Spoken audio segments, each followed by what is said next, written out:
अस्सलामु अलैकुम अजीज़ों। आज हम एक निहायत ही अहम मौजू पर बात करने वाले हैं, इसलिए वीडियो को पूरा देखिए, क्योंकि आज की ये बातें वाकई आपकी सोच, आपके रवैये और शायद आपकी पूरी ज़िंदगी को बदल देने वाली हैं। अगर आप चाहते हैं कि ऐसी ही बामकसद और ज़िंदगी बदलने वाली बातें आप तक मुसलसल पहुंचती रहें, तो अभी वीडियो को लाइक करें, चैनल को सब्सक्राइब करें और बेल आइकन को ज़रूर दबाएं, ताकि कोई भी अहम पैगाम आपसे रह न जाए। आज हम अमीरुल मोमिनीन हज़रत इमाम अली के एक निहायत गहरे, मुख्तसर मगर इंतहाई ताकतवर फरमान पर गुफ्तगू करेंगे, जो नहजुल बलागा में मौजूद है और जो इंसान की इज्जत, खुददारी और अखलाकी वकार का मुकम्मल नक्शा हमारे सामने रख देता है। हज़रत इमाम अली फरमाते हैं, जो शख्स लालच को अपनी आदत बना लेता है, वो खुद अपनी इज्जत घटा लेता है, और जो हर जगह अपनी परेशानियों का रोना रोता है, वो खुद को जलील होने के लिए तैयार कर लेता है, और जो अपनी जबान पर काबू नहीं रखता, वो खुद ही अपनी कदरों कीमत खत्म कर देता है। अजीजों, ये सिर्फ अल्फाज नहीं, बल्कि जिंदगी गुजारने का एक मुकम्मल उसूल है। हजरत इमाम अली हमें ये समझा रहे हैं कि इंसान की इज्जत अक्सर बाहर के दुश्मन नहीं छीनते, बल्कि इंसान खुद अपने रवैयों से अपनी इज्जत को नुकसान पहुंचाता है। सबसे पहले लालच को देख लीजिए। लालच सिर्फ माल और दौलत की नहीं होती, कभी किसी की तवज्जो की, कभी तारीफ की और कभी लोगों के सहारे की।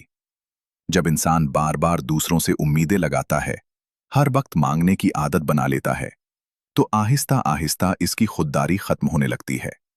वो दूसरों के सामने झुकने लगता है, इनकार बर्दाश्त नहीं कर पाता, और फिर एक वक्त आता है कि न वो खुद अपनी नजरों में बावकार रहता है और न दूसरों की नजरों में। इस्लाम इसीलिए हमें कनात सिखाता है, क्योंकि कनात इंसान को अंदर से मजबूत बनाती है और तमा इंसान को खामोशी से कमजोर और जलील कर देती है। फिर हजरत इमाम अली दूसरी बात फरमाते हैं कि जो शख्स अपनी परेशान हाली का हर एक के सामने इजहार करता फिरता है, वो खुद को जिल्लत के लिए तैयार कर लेता है। अजीजों, मसला ये नहीं कि इंसान मुश्किल में है, मसला ये है कि वो अपनी कमजोरी किसके सामने बयान कर रहा है। जो शख्स हर महफिल में अपने दुखों का तस्करा करता है, हर जबान पर अपनी शिकायत रखता है, लोग शुरू में हमदर्दी तो दिखाते हैं, मगर आहिस्ता आहिस्ता वही लोग उस शख्स को कमजोर समझने लगते हैं। इस्लाम हमें ये नहीं सिखाता कि हम दिल के जख्म दबाए रखें, बल्कि ये सिखाता है कि शिकवा खालिक के सामने करो, मखलूक के सामने नहीं। अल्लाह के सामने झुकना इंसान को मजबूत बनाता है, जबकि लोगों के सामने रोना इंसान के वकार को कम कर देता है। सब्र, खामोशी और वकार, यही मोमिन की असल पहचान है। और फिर हजरत इमाम अली तीसरी और निहायत अहम बात फरमाते हैं, जबान के बारे में।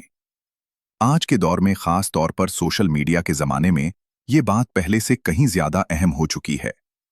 जो शख्स बोलने से पहले नहीं सोचता, जो गुस्से में, मजाक में या सच के नाम पर सख्त और तल्ख बात कह देता है, वो दरअसल खुद अपनी इज्जत को अपने हाथों से नुकसान पहुंचाता है। अल्फाज तीर की तरह होते हैं, एक बार निकल जाएं तो वापस नहीं आते। बाद में पिछतावा रह जाता है, मगर नुकसान हो चुका होता है। हजरत इमाम अली हमें सिखाते हैं कि खामोशी कमजोरी नहीं, बल्कि अक्सर औकात यही खामोशी अक्ल, दानिश और हिकमत की सबसे बड़ी अलामत होती है।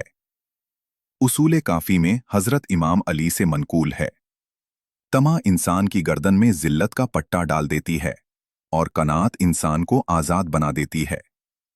ये कौल हमें बताता है कि असल आजादी माल में नहीं, बल्कि दिल के इस्तिगना में है। वसाइल शिया में हजरत इमाम अली फरमाते हैं, अपनी हाजत को हर शख्स के सामने बयान करना अक्ल की कमी और वकार के जवाल की अलामत है। यानी जो शख्स अपनी मजबूरियों को हर जबान पर ले आता है, वो नादानिस्ता तौर पर अपनी कद्र खुद कम कर लेता है। और जबान के बारे में उसूल काफी ही में हजरत इमाम अली का फरमान है, इंसान अपनी जबान के नीचे छुपा होता है, जब बोलता है तो उसकी अक्ल जाहिर हो जाती है। यही वजह है कि खामोशी को हिकमत कहा गया है, क्योंकि बेकाबू जबान इंसान के अंदर के खिला को आश्कार कर देती है। अजीजों, ये तमाम फरामीन एक ही हकीकत की तरफ इशारा करते हैं, इंसान की इज्जत उसके माल, उसके अल्फाज या उसकी शिकायतों में नहीं, बल्कि उसके सब्र, उसके वकार और उसके रब पर भरोसे में है। अजीजों, अगर हम वाकई चाहते हैं कि लोग हमारी इज्जत करें, हमारी बात को वजन दें और हमें संजीदगी से लें, तो हमें अपनी जिंदगी में 3 फैसले करने होंगे। तमा को छोड़ना होगा, हर किसी के सामने शिकवा करना बंद करना होगा और अपनी जबान को अपने दिल और अकल के ताबे करना होगा। यही वो अखलाकी उसूल हैं जो हजरत इमाम अली ने हमें नहजुल बलागा में सिखाए हैं, और यही उसूल आज की दुनिया में कामयाबी, सुकून और इज्जत का राज भी हैं। अल्लाह ताला हमें हजरत इमाम अली के इन कीमती फरामीन को समझने, अपनाने और अपनी अमली जिंदगी में नाफिज करने की तौफीक अता फरमाए। आमीन।